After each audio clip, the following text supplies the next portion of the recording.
পৃথিবীতে যদি আপনি পুরো মানব জাতির অবস্থার দিকে তাকান তাহলে কি দেখবেন? যুদ্ধ, মারামারি, হানাহানি, শক্তিশালী রাষ্ট্রগুলি কর্তৃক দুর্বল রাষ্ট্রগুলিকে দখল, নিপীড়ন, নির্যাতন। আপনি দেখেন ভেনিজুয়েলার প্রেসিডেন্টকে রাতের অন্ধকারে ধরে নিয়ে গেল। বলল কি? আমেরিকা কি বলল? এখন থেকে ভেনিজুয়েলা আমাদের, আমরা চালাবো, তেল আমাদের। এখানে কোনো মানবাধিকার, মানবতা, জাতিসংঘের কোনো সনদ, কোনো 2 পয়সার কোনো মূল্য নেই। ওরা যা বলে তা, কোনো কথা নাই। ইরানের সর্বোচ্চ নেতা থেকে শুরু করে সেনা প্রধান, নৌবাহিনী প্রধান, আপনার গোয়েন্দা প্রধান, বিজ্ঞানী, পরমাণু বিজ্ঞানী বাদ রাখে নাই। মোটামুটি সব সাফা করে দিয়েছে, সব হত্যা করেছে।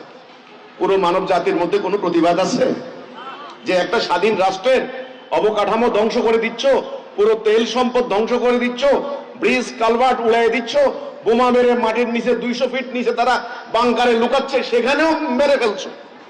তো এই অবস্থা হচ্ছে দুনিয়াতে।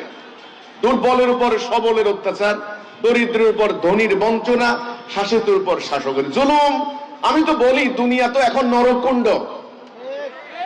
দুনিয়া নরককুণ্ড, জাহান্নামের একটা টুকরা। এরপরে মুসলমানদের দিকে এবার তাকাই। মুসলমান জাতি এক সময়ে সেরা জাতি আমরা। এই কোরআন দিয়ে অর্ধ দুনিয়া পরিচালিত হয়েছে। জ্ঞানে, বিজ্ঞানে, সামরিক শক্তিতে মুসলমানরা ছিল দুনিয়াতে শিক্ষকের আসনে আসেন জাতি।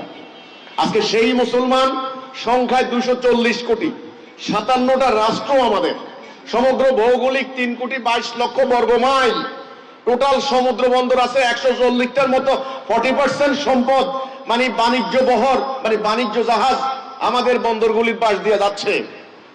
তেল সম্পদ, গ্যাস সম্পদ 60 থেকে 70% মুসলমানদের পায়ের নিচে। সেই মুসলমান আজকে দেখেন নির্যাতিত 8 কোটি মুসলমান উদ্বাস্তু। বাড়ির পাশের মিয়ানমারের লক্ষ লক্ষ মুসলমানকে বের করে আমাদের এই নোয়াখালী ভাষাঞ্চরে ওরা এখন উদ্বাস্তু। ওরা এখন উদ্বাস্তু, কোনো নিন্দা নাই, কোনো প্রতিবাদ নাই। তাহলে মানবাধিকার লঙ্ঘনের এই যে ভয়াবহ ভয়াবহ অরাজকতা চলছে,